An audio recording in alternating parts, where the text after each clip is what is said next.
The Art of War by Sun Tzu. Chapter 1. Laying Plans. Sun Tzu said the art of war is of vital importance to the state.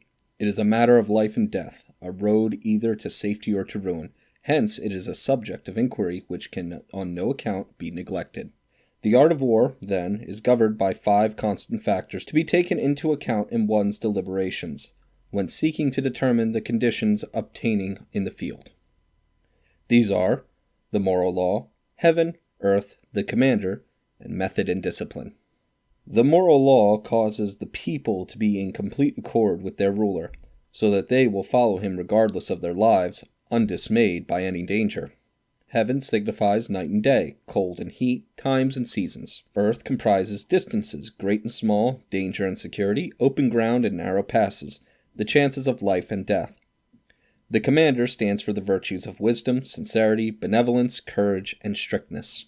By method and discipline are to be understood the marshalling of the army in its proper subdivisions, the graduations of rank among the officers, the maintenance of roads by which supplies may reach the army, and the control of military expenditure. These 5 heads should be familiar to every general. He who knows them will be victorious, he who knows them not will fail. Therefore, in your deliberations when seeking to determine the military conditions, let them be made the basis of a comparison.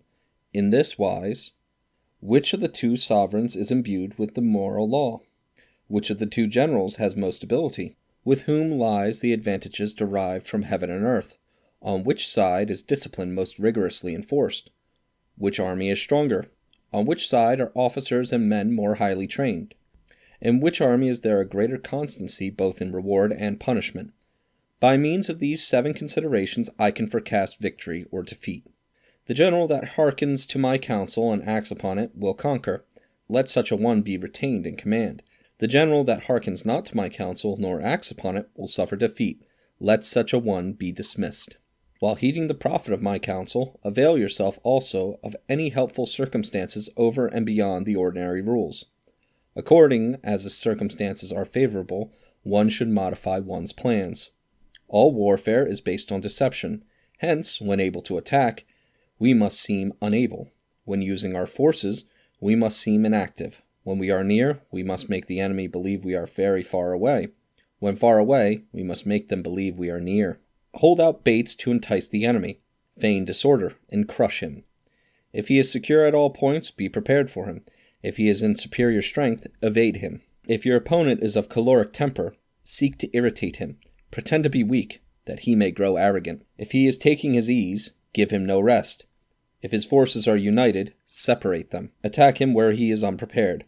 Appear where you are not expected. The military devices leading to victory must not be divulged beforehand. Now the general who wins a battle makes many calculations in his temple ere the battle is fought. The general who loses a battle makes but few calculations beforehand. Thus do many calculations lead to victory, and few calculations to defeat.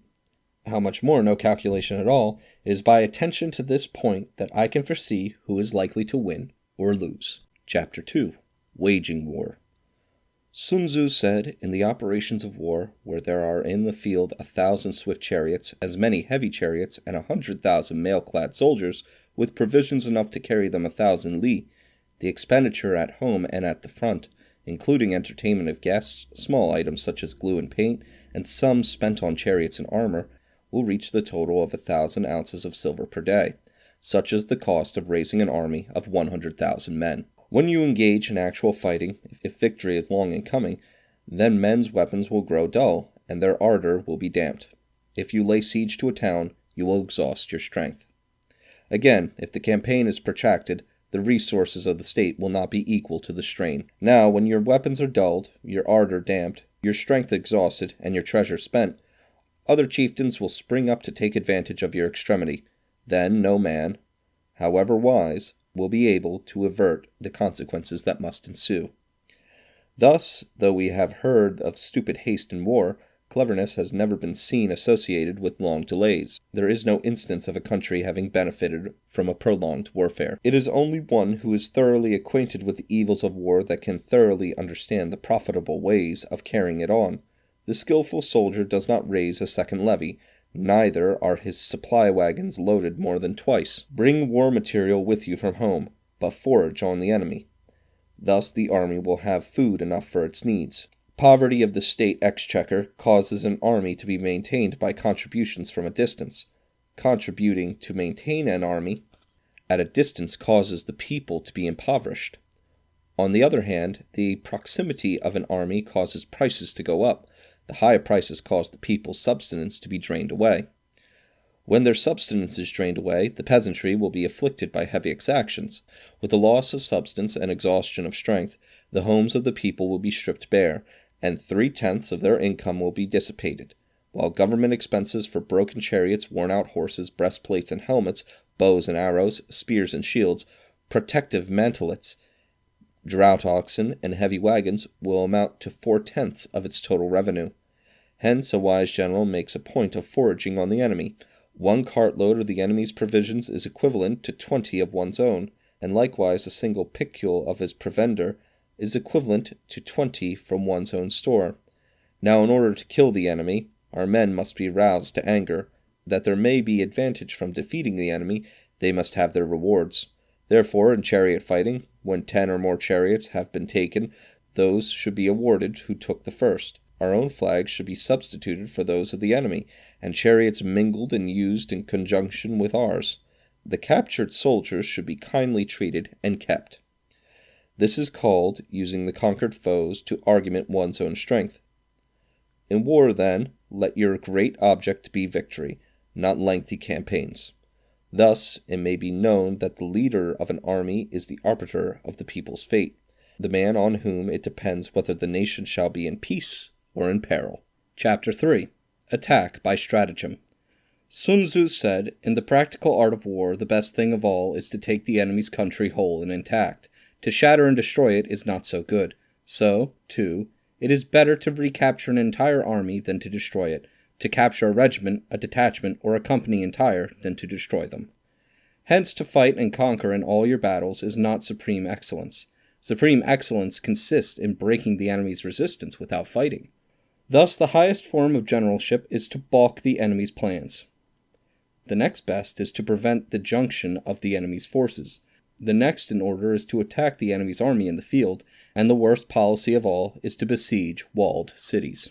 The rule is not to besiege walled cities, if it can possibly be avoided. The preparation of mantlets, movable shelters, and various implements of war will take up 3 whole months, and the piling up of mounds over against the wall will take 3 months more. The general, unable to control his irritation, will launch his men to assault like swarming ants, with the result that 1/3 of his men are slain, while the town still remains untaken. Such are the disastrous effects of a siege. Therefore, the skillful leader subdues the enemy's troops without any fighting. He captures their cities without laying siege to them. He overthrows their kingdom without lengthy operations in the field. With his forces intact, he will dispute the mastery of the empire, and thus, without losing a man, his triumph will be complete. This is the method of attacking by stratagem. It is the rule in war, if our forces are 10 to the enemy's 1, to surround him; if 5 to 1, to attack him; if twice as numerous, to divide our army into 2. If equally matched, we can offer battle; if slightly inferior in numbers, we can avoid the enemy; if quite unequal in every way, we can flee from him. Hence, though an obstinate fight may be made by a small force, in the end it must be captured by the larger force. Now the general is the bulwark of the state. If the bulwark is complete at all points, the state will be strong. If the bulwark is defective, the state will be weak. There are 3 ways in which a ruler can bring misfortune upon his army. 1. By commanding the army to advance or to retreat, being ignorant of the fact that it cannot obey. This is called hobbling the army. 2. By attempting to govern an army in the same way as he administers a kingdom, being ignorant of the conditions which obtain in an army. This causes restlessness in the soldiers' minds. 3. By employing the officers of his army without discrimination, through ignorance of the army principle or adaptation to circumstances. This shakes the confidence of the soldiers. But when the army is restless and distrustful, trouble is sure to come from the other feudal princes. This is simply bringing anarchy into the army, and flinging victory away. Thus we may know that these are 5 essentials for victory. 1. He will win who knows when to fight and when to not fight. 2. He will win who knows how to handle both superior and inferior forces. 3. He will win whose army is animated by the same spirit throughout all its ranks. 4. He will win who, prepared himself, waits to take the enemy unprepared. 5. He will win who has military capacity and is not interfered with by the sovereign.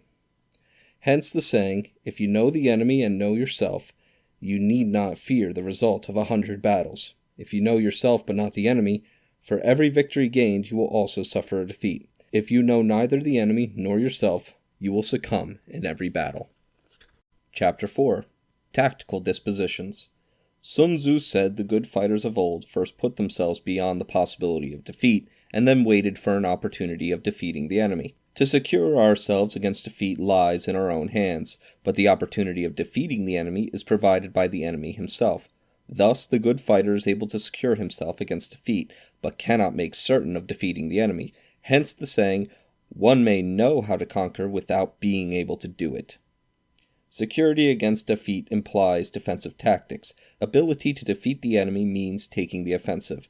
Standing on the defensive indicates insufficient strength. Attacking, a superabundance of strength.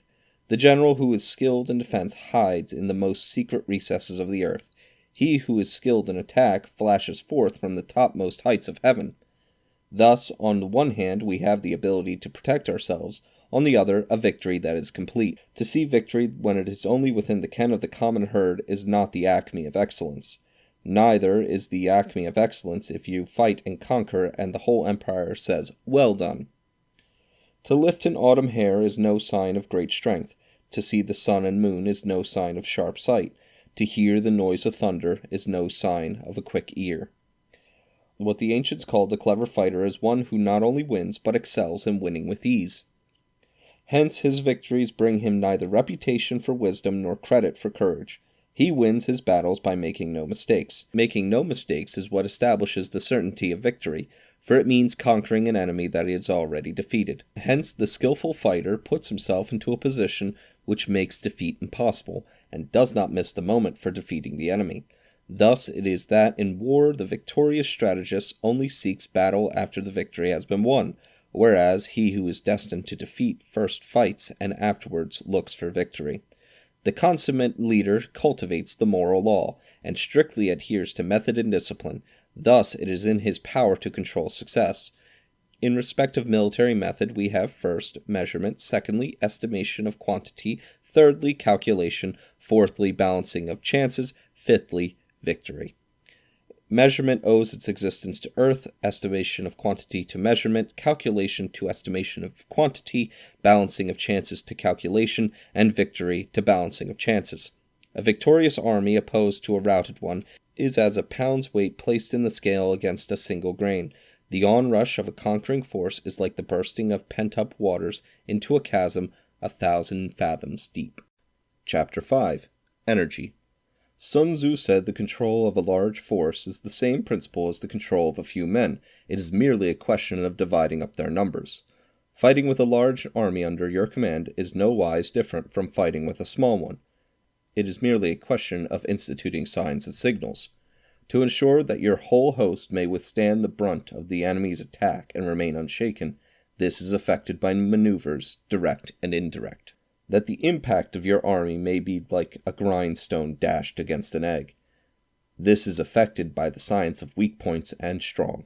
In all fighting, the direct method may be used for joining battle, but indirect methods will be needed in order to secure victory. Indirect tactics, effectively applied, are inexhaustible as heaven and earth, unending as the flow of rivers and streams, like the sun and moon, they end but to begin anew. Like the 4 seasons, they pass away to return once more. There are not more than 5 musical notes, yet the combinations of these 5 give rise to more melodies than can ever be heard. There are not more than 5 primary colors, blue, yellow, red, white, and black, yet in combination they produce more hues than can ever be seen. There are not more than 5 cardinal tastes, sour, acrid, salt, sweet, bitter, yet combinations of them yield more flavors than can ever be tasted.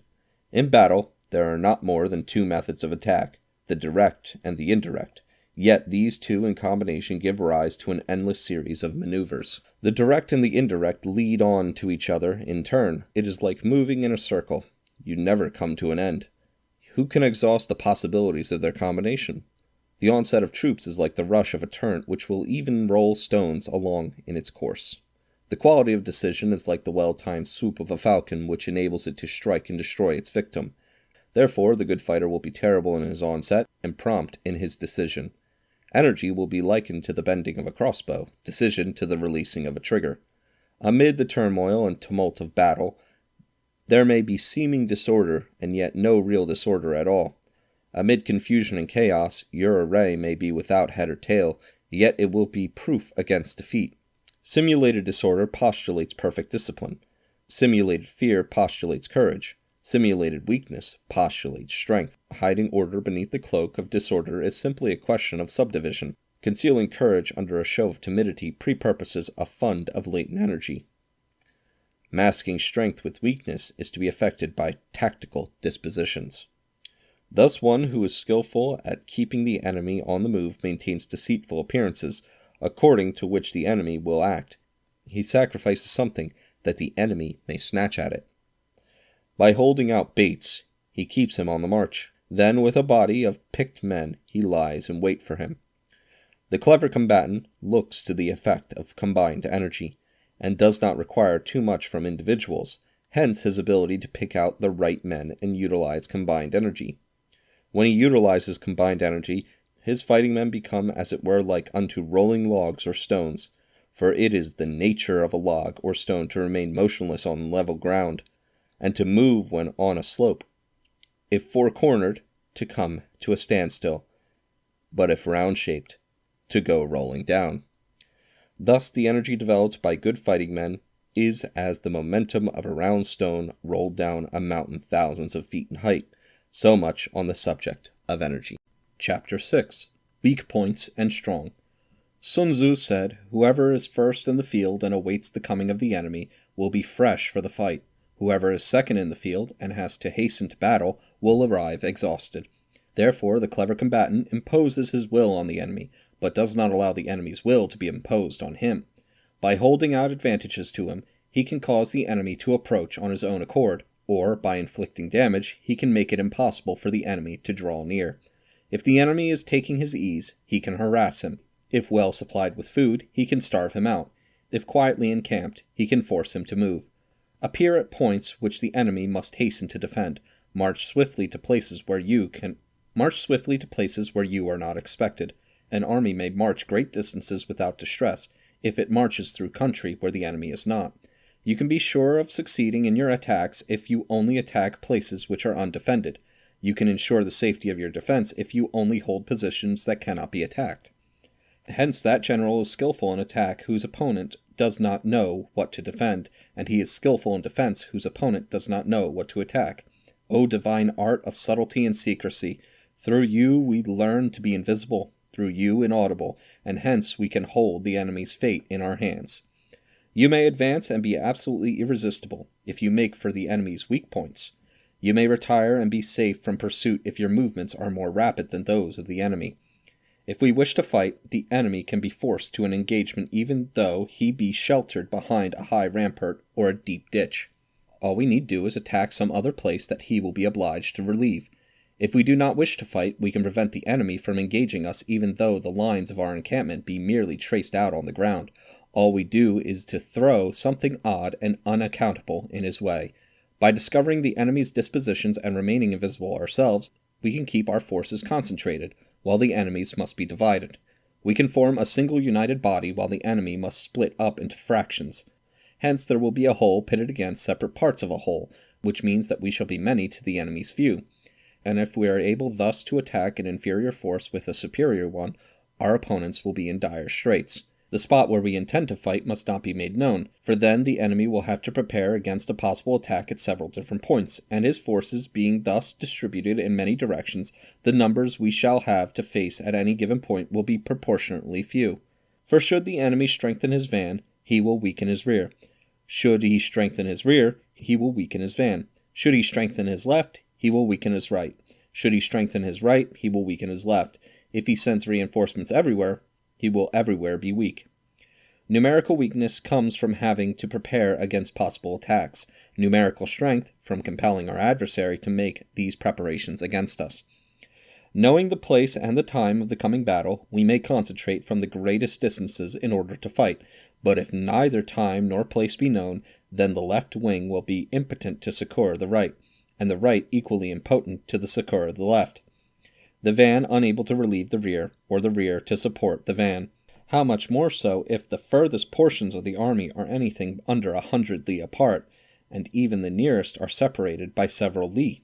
Though according to my estimate the soldiers of Yue exceed our own in number, that shall advantage them nothing in the matter of victory. I say then that victory can be achieved. Though the enemy be strong in numbers, we may prevent him from fighting. Scheme so as to discover his plans and the likelihood of their success. Rouse him, and learn the principle of his activity or inactivity. Force him to reveal himself, so as to find out his vulnerable spots. Carefully compare the opposing army with your own, so that you know where strength is superabundant and where it is deficient. In making tactical dispositions, the highest pitch you can attain is to conceal them. Conceal your dispositions, and you will be safe from the prying of the subtlest spies, from the machinations of the wisest brains. How victory may be produced for them out of the enemy's own tactics, that is what the multitude cannot comprehend. All men can see the tactics whereby I conquer, but what none can see is the strategy out of which victory is evolved. Do not repeat tactics which have gained you one victory, but let your methods be regulated by the infinite variety of circumstances. Military tactics are like unto water, for water in its natural course runs away from high places and hastens downwards. So in war, the way is to avoid what is strong and to strike at what is weak. Water shapes its course according to the nature of the ground over which it flows. The soldier works out his victory in relation to the foe whom he is facing.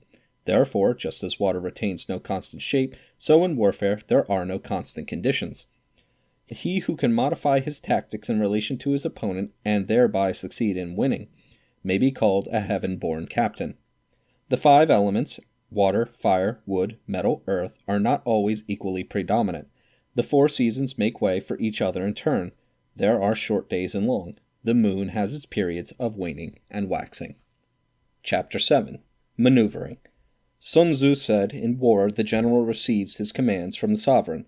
Having collected an army and concentrated his forces, he must blend and harmonize the different elements thereof before pitching his camp. After that comes tactical maneuvering, than which there is nothing more difficult.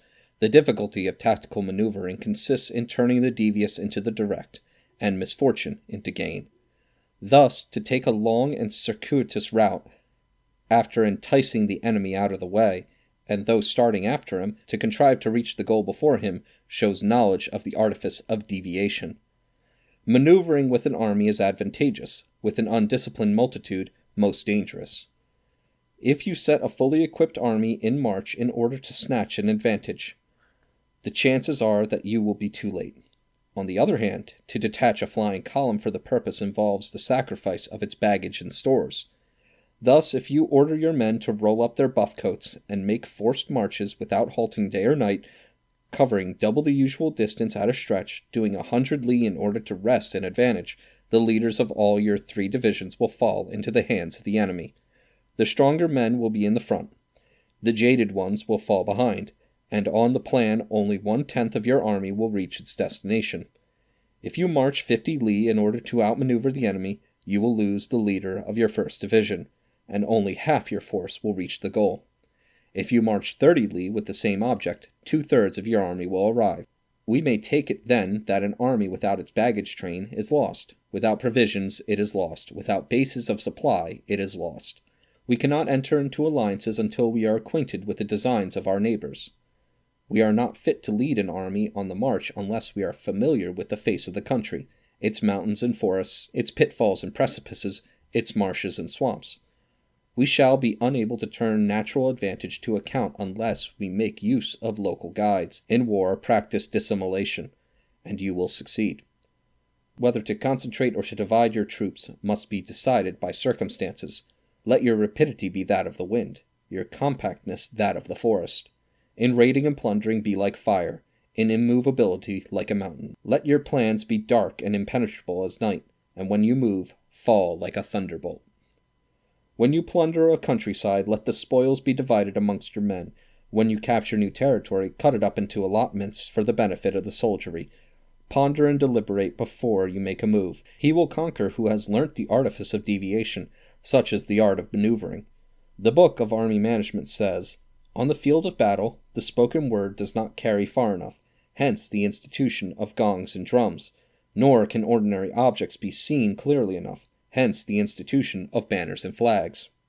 Gongs and drums, banners and flags are means whereby the ears and eyes of the host may be focused on one particular point, the host thus forming a single united body. Is it impossible either for the brave to advance alone, or for the cowardly to retreat alone? This is the art of handling large masses of men. In night fighting, then, make much use of signal fires and drums, and in fighting by day, of flags and banners, as a means of influencing the ears and eyes of your army. A whole army may be robbed of its spirit. A commander-in-chief may be robbed of his presence of mind. Now a soldier's spirit is keenest in the morning. By noonday it has begun to flag, and in the evening his mind is bent only on returning to camp. A clever general, therefore, avoids an army when its spirit is keen, but attacks it when it is sluggish and inclined to return. This is the art of studying moods. Disciplined and calm, to await the appearance of disorder and hubbub amongst the enemy. This is the art of retaining self-possession. To be near the goal while the enemy is still far from it, to wait at ease while the enemy is toiling and struggling, to be well fed while the enemy is famished, this is the art of husbanding one's strength. To refrain from intercepting an enemy whose banners are in perfect order, to refrain from attacking an enemy drawn up in calm and confident array, this is the art of studying circumstances. It is a military axiom not to advance uphill against the enemy, nor to oppose him when he comes downhill. Do not pursue an enemy who simulates flight. Do not attack soldiers whose temper is keen. Do not swallow bait offered by the enemy. Do not interfere with an army that is returning home. When you surround an army, leave an outlet free. Do not press a desperate foe too hard. Such is the art of warfare. Chapter 8. Variation of Tactics. Sun Tzu said, in war, the general receives his commands from the sovereign, collects his army, and concentrates his forces. When in difficult country, do not encamp. In country where high roads intersect, join hands with your allies. Do not linger in dangerously isolated positions. In hemmed-in situations, you must resort to stratagem. In desperate position, you must fight. There are roads which must not be followed, armies which must not be attacked, towns which must not be besieged, positions which must not be contested, commands of the sovereign which must not be obeyed. The general who thoroughly understands the advantages that accompany variation of tactics knows how to handle his troops. The general who does not understand these may be well acquainted with the configuration of the country, yet he will not be able to turn his knowledge to practical account. So the student of war who is unversed in the art of war of varying his plans, even though he is acquainted with the 5 advantages, will fail to make the best use of his men. Hence, in the wise leader's plans, considerations of advantage and of disadvantage will be blended together. If our expectation of advantage be tempered in this way, we may succeed in accomplishing the essential part of our schemes. If, on the other hand, in the midst of difficulties we are always ready to seize an advantage, we may extricate ourselves from misfortune. Reduce the hostile chiefs by inflicting damage on them, and make trouble for them, and keep them constantly engaged. Hold out specious allurements, and make them rush to any given point. The art of war teaches us to rely not on the likelihood of the enemy's not coming, but on our readiness to receive him. Not on the chance of his not attacking, but rather on the fact that we have made our position unassailable. There are 5 dangerous faults which may affect a general. 1. Recklessness, which leads to destruction. 2. Cowardice, which leads to capture. 3. A hasty temper, which can be provoked by insults. 4. A delicacy of honor, which is sensitive to shame. And 5. Over-solitude for his men, which exposes him to worry and trouble. These are the 5 besettling sins of a general ruinous to the conduct of war. When an army is overthrown and its leader slain, the cause will surely be found among these 5 dangerous faults. Let them be a subject of meditation. Chapter 9. The Army on the March. Sun Tzu said, we come now to the question of encamping the army, and observing signs of the enemy. Pass quickly over mountains, and keep in the neighborhood of valleys. Camp in high places facing the sun. Do not climb heights in order to fight. So much for mountain warfare. After crossing a river, you should get far away from it. When an invading force crosses a river in its onward march, do not advance to meet them in midstream. It will be best to let half the army get across and then deliver your attack. If you are anxious to fight, you should not go to meet the invader near a river when he has to cross. Moor your craft higher up than the enemy and facing the sun. Do not move upstream to meet the enemy, so much for river warfare. In crossing salt marshes, your sole concern should be to get over them quickly without any delay. If forced to fight in a salt marsh, you should have water and grass near you, and get your back to a clump of trees, so much for operations in salt marshes. In dry, level country, take up an easily accessible position with rising ground to your right and on your rear, so that the danger might be in front and safety lies behind. So much for campaigning in flat country. These are the 4 useful branches of military knowledge which enabled the Yellow Emperor to vanquish 4 several sovereigns. All armies prefer high ground to low and sunny places to dark. If you are careful of your men and camp on high ground, the army will be free from disease of every kind, and this will spell victory.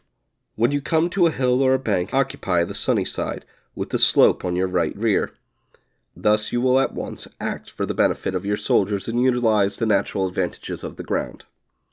When, in consequence of heavy rains up country, a river which you wish to ford is swollen and flecked with foam, you must wait until it subsides. Countries in which there are precipitous cliffs with torrents running between, deep natural hollows, confined places, tangled thickets, quagmires, and crevices should be left with all possible speed and not approached. While we keep away from such places, we should get the enemy to approach them. While we face them, we should let the enemy have them on his rear. If in the neighborhood of your camp there should be any hilly country, ponds surrounded by aquatic grass, hollow basins filled with reeds, or woods with thick undergrowth, they must be carefully routed out and searched, for these are places where men in ambush or insidious spies are likely to be lurking. When the enemy is close at hand and remains quiet, he is relying on the natural strength of his position. When he keeps aloof and tries to provoke a battle, he is anxious for the other side to advance. If his place of encampment is easy of access, he is tendering a bait. Movement among the trees of a forest shows that the enemy is advancing. The appearance of a number of screens in the midst of thick grass means the enemy wants to make us suspicious. The rising of birds in their flight is the sign of an ambuscade. Startled beasts indicate that a sudden attack is coming. When there is dust rising in a high column, it is the sign of chariots advancing. When the dust is low, but spread over a wide area, it betokens the approach of infantry. When it branches out in different directions, it shows that parties have been sent to collect firewood. A few clouds of dust moving to and fro signify that the army is encamping. Humble words and increased preparations are signs that the enemy is about to advance. Violent language and driving forward as if to attack are signs that he will retreat. When the light chariots come out first and take up a position on the wings, it is a sign that the enemy is forming for battle. Peace proposals unaccompanied by a sworn covenant indicate a plot. When there is much running about and the soldiers fall into rank, it means that the critical moment has come. When some are seen advancing and some retreating, it is a lure. When the soldiers standing leaning on their spears, they are faint and want of food. If those who are sent to draw water begin by drinking themselves, the army is suffering from thirst. If the enemy sees an advantage to be gained and makes no effort to secure it, the soldiers are exhausted. If the birds gather on any spot, it is unoccupied. Clamor by night betokens nervousness. If there is disturbance in the camp, the general's authority is weak. If the banners and flags are shifted about, sedition is afoot. If the officers are angry, it means that the men are weary. When an army feeds its horses with grain and kills its cattle for food, and when the men do not hang their cooking pots over the campfires, showing that they will not return to their tents, you may know that they are determined to fight to the death. The sight of the men whispering together in small knots or speaking in subdued tones points to disaffection amongst the ranks and file. Too frequent rewards signify that the enemy is at the end of his resources. Too many punishments betray a condition of dire distress. To begin by blunder, but afterwards to take fright at the enemy's numbers, shows a supreme lack of intelligence. When envoys are sent with compliments in their mouths, it is a sign that the enemy wishes for a truce. If the enemy troops march up angrily and remain facing ours for a long time without either joining battle or taking themselves off again, the situation is one that demands great vigilance and circumspection. If our troops are no more in number than the enemy, That is amply sufficient. It only means that no direct attack can be made. What we can do is simply to concentrate all our available strength, keep a close watch on the enemy, and obtain reinforcements.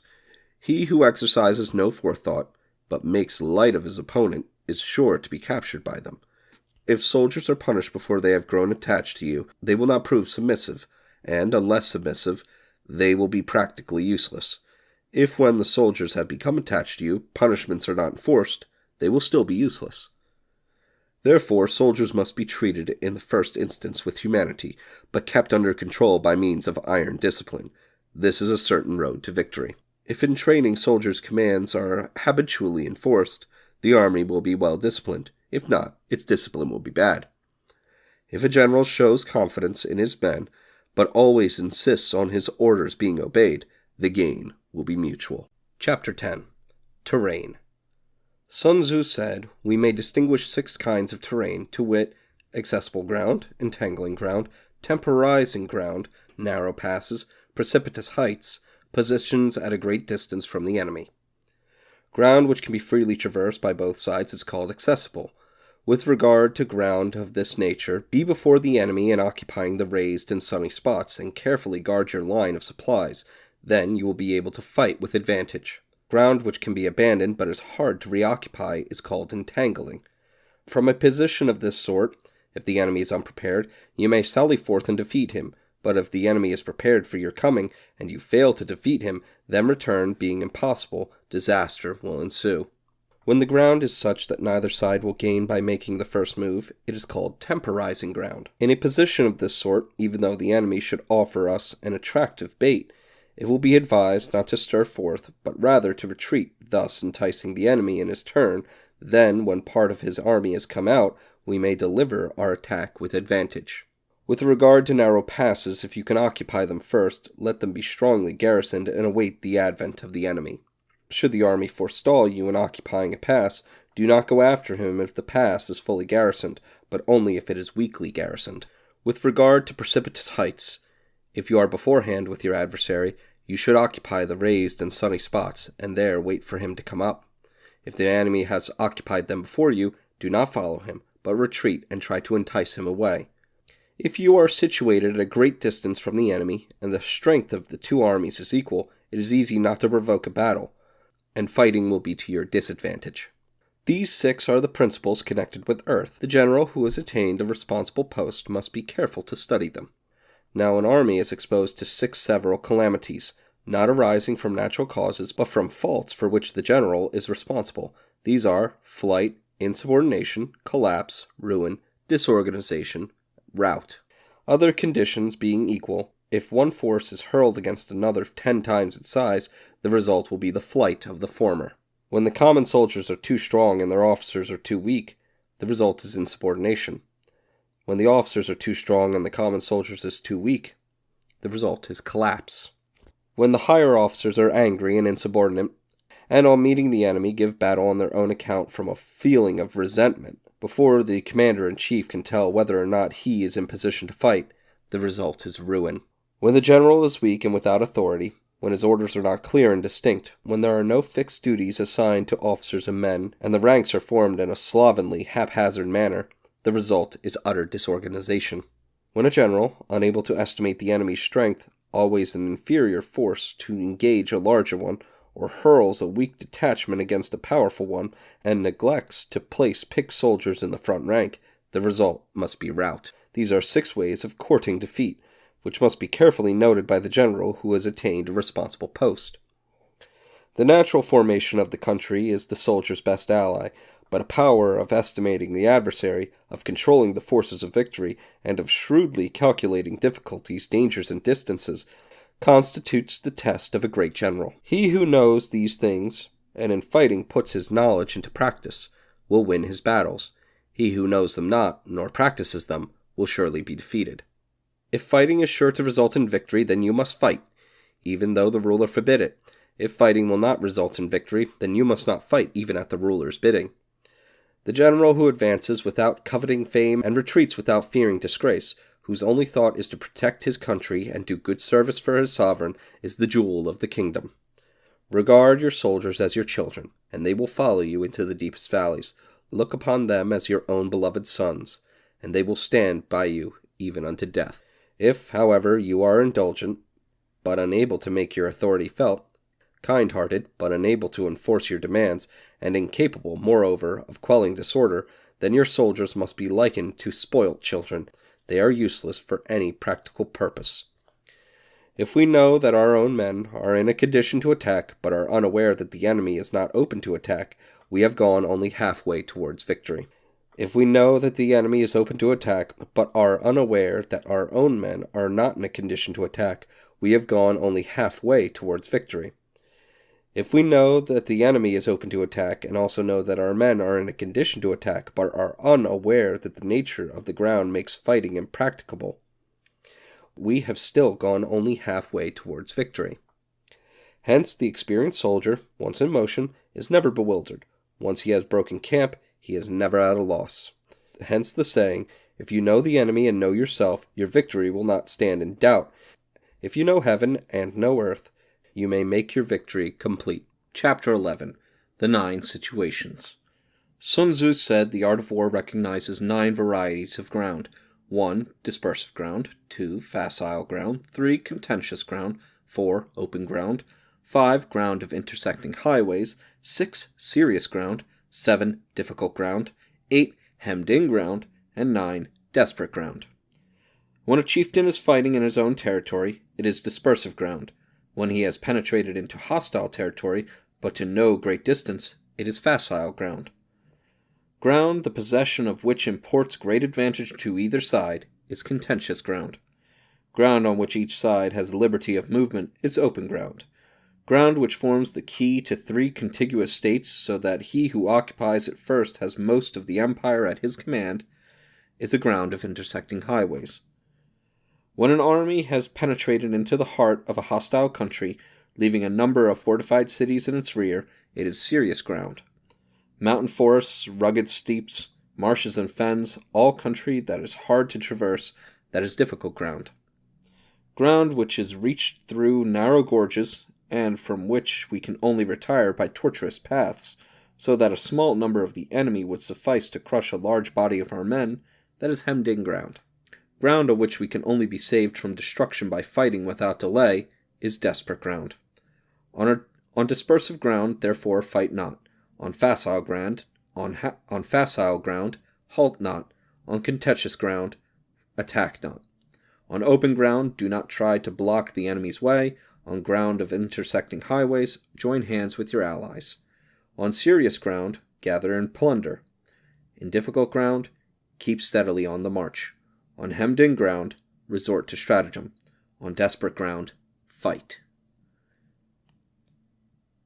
Those who were called skillful leaders of old knew how to drive a wedge between the enemy's front and rear, to prevent cooperation between his large and small divisions, to hinder the good troops from rescuing the bad, the officers from rallying their men. When the enemy's men were united, they managed to keep them in disorder. When it was to their advantage, they made a forward move. When otherwise, they stopped still. If asked how to cope with a great host of the enemy in orderly array and on the point of marching to the attack, I should say, begin by seizing something which your opponent holds dear. Then he will be amenable to your will. Rapidity is the essence of war. Take advantage of the enemy's unreadiness. Make your way by unexpected routes, and attack unguarded spots. Attack unguarded spots. The following are the principles to be observed by an invading force. The further you penetrate into a country, the greater will be the solidarity of your troops, and thus the defenders will not prevail against you. Make forays in fertile country in order to supply your army with food. Carefully study the well-being of your men, and do not overtax them. Concentrate your energy and hoard your strength. Keep your army continually on the move, and devise unfathomable plans. Throw your soldiers into positions whence there is no escape, and they will prefer death to flight. If they will face death, there is nothing they may not achieve. Officers and men alike will put forth their uttermost strength. Soldiers, when in desperate straits, lose the sense of fear. If there is no place of refuge, they will stand firm. If they are in hostile country, they will show a stubborn front. If there is no help for it, they will fight hard. Thus, without waiting to be marshaled, the soldiers will be constantly on the qui-vive. Without waiting to be asked, they will do your will. Without restrictions, they will be faithful. Without giving orders, they can be trusted. Prohibit the taking of omens, and do away with superstitious doubts. Then, until death itself comes, no calamity need be feared. If our soldiers are not overburdened with money, it is not because they have a distaste for riches.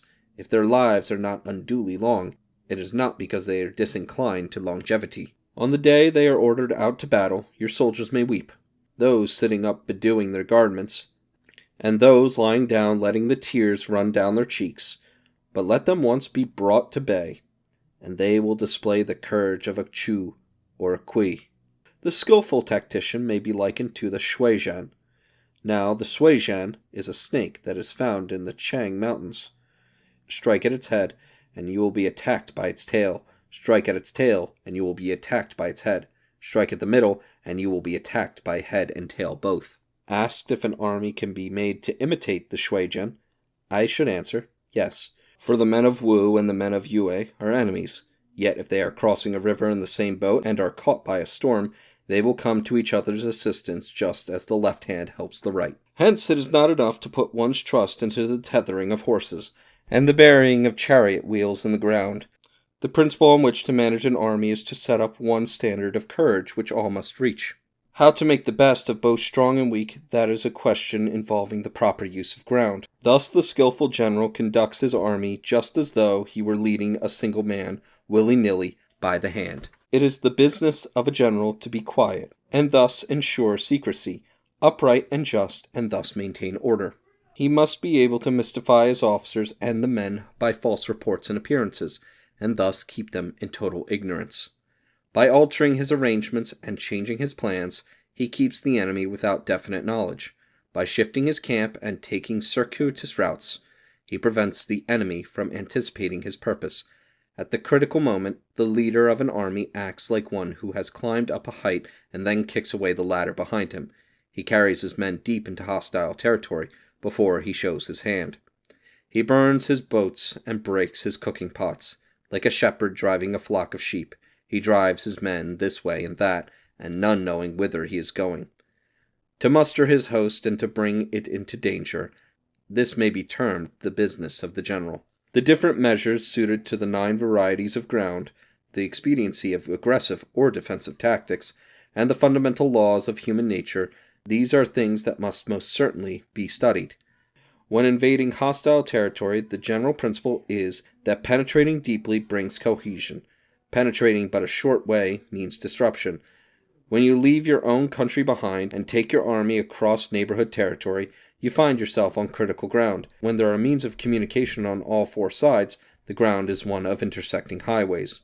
When you penetrate deeply into a country, it is serious ground. When you penetrate but a little way, it is facile ground. When you have the enemy's strongholds on your rear, and the narrow passes in front, it is hemmed-in ground. When there is no place of refuge at all, it is desperate ground. Therefore, on dispersive ground, I would inspire my men with unity of purpose. On facile ground, I would see that there is close connection between all parts of my army. On contentious ground, I would hurry up my rear. On open ground, I would keep a vigilant eye on my defenses. On ground of intersecting highways, I would consolidate my alliances. On serious ground, I would try to ensure a continuous stream of supplies. On difficult ground, I would keep pushing on along the road. On hemmed-in ground, I would block any way of retreat. On desperate ground, I would proclaim to my soldiers the helplessness of saving their lives. For it is the soldier's disposition to offer an obstinate resistance when surrounded, to fight hard when he cannot help himself, and to obey promptly when he has fallen into danger. We cannot enter into alliance with neighboring princes until we are acquainted with their designs. We are not fit to lead an army on the march unless we are familiar with the face of the country, its mountains and forests, its pitfalls and precipices, its marshes and swamps. We shall be unable to turn natural advantages to account unless we make use of local guides. To be ignored of any one of the following 4 or 5 principles does not befit a warlike prince. When a warlike prince attacks a powerful state, his generalship shows itself in preventing the concentration of the enemy's forces. He overawes his opponents, and their allies are prevented from joining against him. Hence he does not strive to ally himself with all and sundry, nor does he foster the power of other states. He carries out his own secret designs, keeping his antagonists in awe. Thus he is able to capture their cities and overthrow their kingdoms. Bestow rewards without regard to rule, issue orders without regard to previous arrangements, and you will be able to handle a whole army as though you had to do with but a single man. Confront your soldiers with the deed itself. Never let them know your design. When the outlook is bright, bring it before their eyes, but tell them nothing when the situation is gloomy. Place your army in deadly peril, and it will survive. Plunge it into desperate straits, and it will come off in safety. For it is precisely when a force has fallen into harm's way that it is capable of striking a blow for victory. Success in warfare is gained by carefully accommodating ourselves to the enemy's purpose. By persistently hanging on the enemy's flank, we shall succeed in the long run in killing the commander-in-chief. This is called ability to accomplish a thing by sheer cunning. On the day that you take up your command, block the frontier passes, destroy the official tallies, and stop the passage of all emissaries. Be stern in the council chamber, so that you may control the situation. If the enemy leaves a door open, you must rush in. Forestall your opponent by seizing what he holds dear, and subtly contrive to time his arrival on the ground. Walk in the path defined by rule, and accommodate yourself to the enemy until you can fight a decisive battle. At first, then, exhibit the coyness of a maiden, until the enemy gives you an opening. Afterwards, emulate the rapidity of a running hare, and it will be too late for the enemy to oppose you. Chapter 12. The Attack by Fire. Sun Tzu said there are 5 ways of attacking with fire. The first is to burn soldiers in their camp. The second is to burn stores. The third is to burn baggage trains. The fourth is to burn arsenals and magazines. The fifth is to hurl dropping fire amongst the enemy. In order to carry out an attack, we must have means available. The material for raising fire should always be kept in readiness. There is a proper season for making attacks with fire, and special days for starting a conflagration. The proper season is when the weather is very dry. The special days are those when the moon is in the constellations of the sieve, the wall, the wing, or the crossbar, for these 4 are all days of rising wind. In attacking with fire, one should be prepared to meet 5 possible developments. 1. When fire breaks out inside the enemy's camp, respond at once with an attack from without. 2. If there is an outbreak of fire, but the enemy's soldiers remain quiet, bide your time and do not attack. 3. When the force of the flames has reached its height, follow it up with an attack, if that is practicable. If not, stay where you are. 4. If it is possible to make an assault with fire from without, do not wait for it to break out within, but deliver your attack at a favorable moment. 5. When you start a fire, be to the windward of it. Do not attack from the leeward. A wind that rises in the daytime lasts long, but a night breeze soon falls. In every army, the 5 developments connected with fire must be known, the movements of the stars calculated, and a watch kept for the proper days.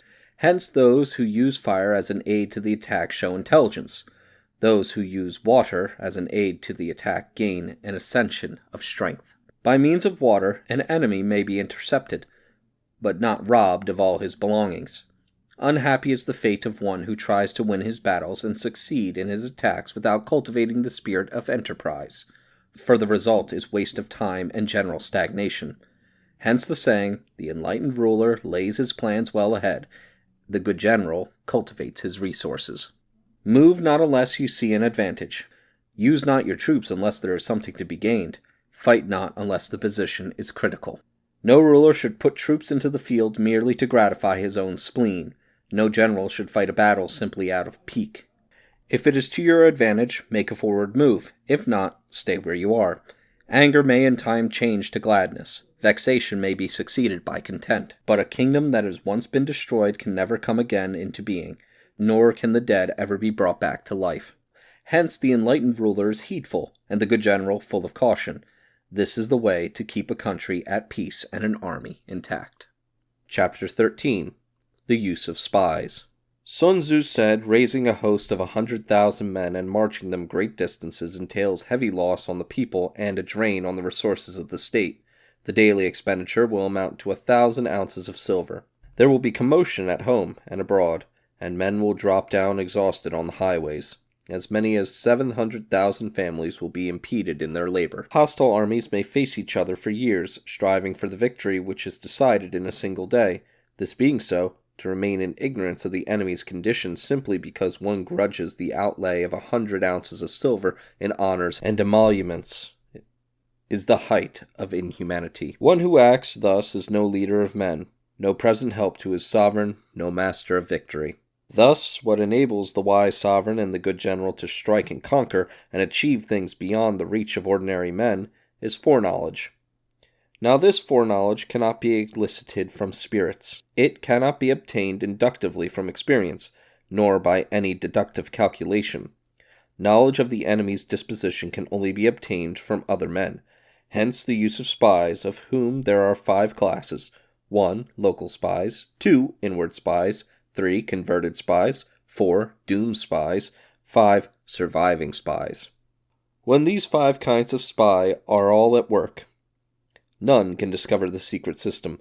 This is called divine manipulation of the threads. It is the sovereign's most precious faculty. Having local spies means employing the services of the inhabitants of a district.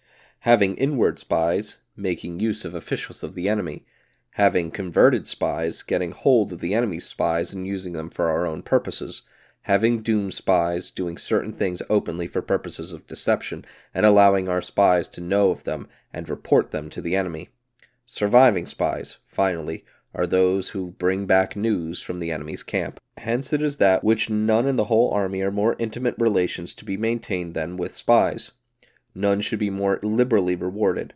In no other business should greater secrecy be preserved. Spies cannot be usefully employed without a certain intuitive sagacity. They cannot be properly managed without benevolence and straightforwardness. Without subtle ingenuity of mind, one cannot make certain of the truth of their reports. Be subtle, and use your spies for every kind of business. If a secret piece of news is divulged by a spy before the time is ripe, he must be put to death together with the man to whom the secret was told. Whether the object be to crush an enemy, to storm a city, or to assassinate an individual, it is always necessary to begin by finding out the names of the attendants, the aides-de-camp, the doorkeepers, and the sentries of the general in command. Our spies must be commissioned to ascertain these. The enemy spies who have come to spy on us must be sought out, tempted with bribes, led away, and comfortably housed. Thus they will become converted spies and available for our service. It is through the information brought by the converted spy that we are able to acquire and employ local and inward spies. It is owing to his information, again, that we can cause the doomed spy to carry false tidings to the enemy. Lastly, it is by his information that the surviving spy can be used on appointed occasions. The end and aim of spying in all its 5 varieties is knowledge of the enemy, and this knowledge can only be derived in the first instance from the converted spy. Hence, it is essential that the converted spy be treated with the utmost liberality. Of old, the rise of the Yin dynasty was due to I Chi, who had served under the Shah. Likewise, the rise of the Shu dynasty was due to Liu Ya, who had served under the Yin. Hence, it is only the enlightened ruler and the wise general who will use the highest intelligence of the army for purposes of spying, and thereby they achieve great results. Spies are a most important element in water, because on them depends an army's ability to move.